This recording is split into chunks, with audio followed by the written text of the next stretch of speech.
Even before Honda had a chance to say a single word, many pundits and politicians rushed to blame Brexit for the car company's decision to close its Swindon factory.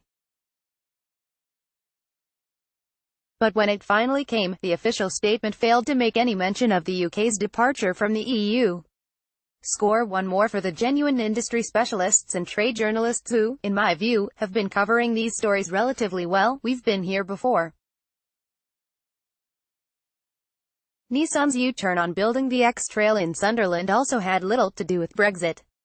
Yes, Nissan did say that the continued uncertainty around the UK's future relationship with the EU was not helping companies like ours to plan for the future, which is obviously true. The company also stressed that its decision on the X-Trail was made for other business reasons, unrelated to Brexit. In particular, the X-Trail is a large sport utility vehicle, predominantly run on diesel, which has been struggling to comply with new EU emissions targets. Given the deteriorating outlook for European demand, there was simply no longer a strong enough business case for producing this model here, or indeed anywhere else in the EU. Internal politics within the company may have played a part too. Nonetheless, Nissan is pressing ahead with its other investments in Sunderland, including the next-generation Juke and Qashqai, and its best-selling electric car, the Leaf. These sorts of business reasons also lie behind the planned closure of Honda's Swindon factory. The company itself has said the move was in response to the unprecedented changes in the global automotive industry. Significant challenges of electrification will see Honda revise its global manufacturing operations, and focus activity in regions where it expects to have high production volumes. That's clear enough for me.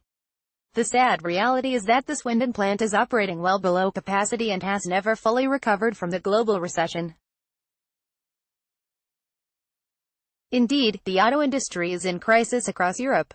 According to the latest IHS Markit PMI, output and new orders in the European autos and parts sector are now falling at their fastest rate for many years. While Honda is obviously important to Swindon, Swindon is no longer important enough to Honda.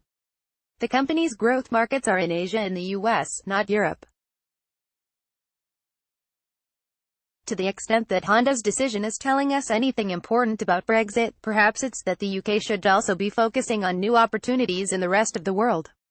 Some are still pointing to Honda's earlier warnings that new trade barriers under a no-deal scenario might cost it tens of millions of pounds. However, the company also stressed at the time that it was still committed to the Swindon site, despite these concerns. In any event, Honda will continue producing at Swindon until 2022, so it is hard to argue that the uncertainty over what might happen in the next few months is a game-changer here.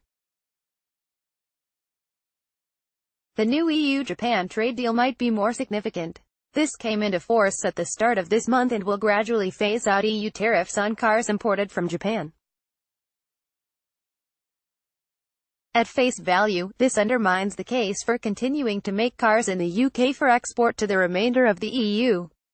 However, the EU-Japan deal will not eliminate tariffs overnight, and Honda would have known it was coming for a long time. Brexit is only an issue here if there is a significant risk that the UK and EU fail to strike their own free trade agreement over the coming years. It would seem odd, or at least premature, for Honda to make that call now. In addition, if the Swindon decision is about the new ability to export cars to the EU from Japan tariff-free, remaining in the EU would not help the UK. Note that Honda is not moving elsewhere in the EU and is also ending production of the Civic at its plant in Turkey, with the longer-term future of operations there in doubt too. So much for the importance of remaining in a customs union with the EU, or producing on the doorstep of Europe. The UK government still deserves some flack here. Japanese companies rarely take these decisions lightly, especially when they might involve a loss of face or appear to let valued partners down. Brexit uncertainty is clearly holding back investment across the whole economy, and this would not have been as big a problem if the negotiations with the EU had been handled better. that the closure of the Swindon plant was highly likely to happen anyway, regardless of Brexit. Honda itself has just confirmed that